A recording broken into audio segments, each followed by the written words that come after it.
পলাতক শেখ হাসিনা সহ সব আসামিদের ফেরত চায় ঢাকা, জানিয়েছেন তথ্যমন্ত্রী আন্দালিব রহমান পার্থ।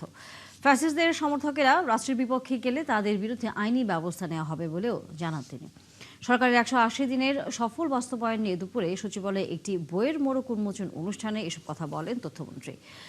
বুদ্ধিবৃত্তিক জায়গা থেকে ফ্যাসিজম যারা প্রচার করছে তাদের বয়কট করা ছাড়া অন্য কোনো উপায় থাকে না বলেও মন্তব্য করেন তিনি। এ সময় মন্ত্রী জানান, গণমাধ্যমকে নিয়ন্ত্রণের কোনো ইচ্ছা নেই সরকারের।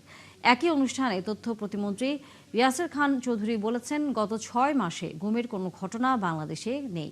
আর তথ্য উপদেষ্টা জাহিদুর রহমান গ্যাস সংকট প্রসঙ্গে বলেন, পাইপলাইন স্থাপন, সংস্কার, কূপ খনন সহ যাবতীয় কাজ শেষে সরবরাহ করতে আরও 2 বছর সময় লাগবে।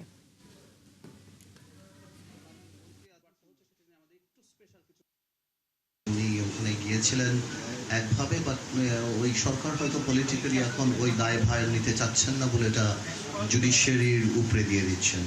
তো আমার মনে হয় যে ওনার জন্য এই সংবাদটা খুব একটা সুখকর হবে না। বাট আমাদের তো দাবি একটাই, যে সেটা হলো যে শুধুমাত্র উনি কেন, প্রত্যেককে আমরা ফেরত চাই। যাদের নামে মামলা, যাদের নামে সবকিছু বাংলাদেশের জায়গা থেকে আমরা চাই যাতে করে এই জুলাই আন্দোলন থেকে আরম্ভ করে এর আগেও যে ঘটনাগুলি, সেগুলির সঠিক বিচার হবে। ভোলা নতুন গ্যাস ক্ষেত্র থেকে জাতীয় গ্রিডে দ্রুত গ্যাস যুক্ত করতে 500 কোটি টাকা ব্যয়ে একটি জরুরি পাইপলাইন নির্মাণের সম্ভাব্যতা যাচাই সম্পন্ন হয়েছে। এটা দ্রুত বাস্তবায়ন করা হবে। আমরা এই আলাপ করেছি, ভোলায় কমার্শিয়ালি ভায়াবল গ্যাস মজুদ আছে, কিন্তু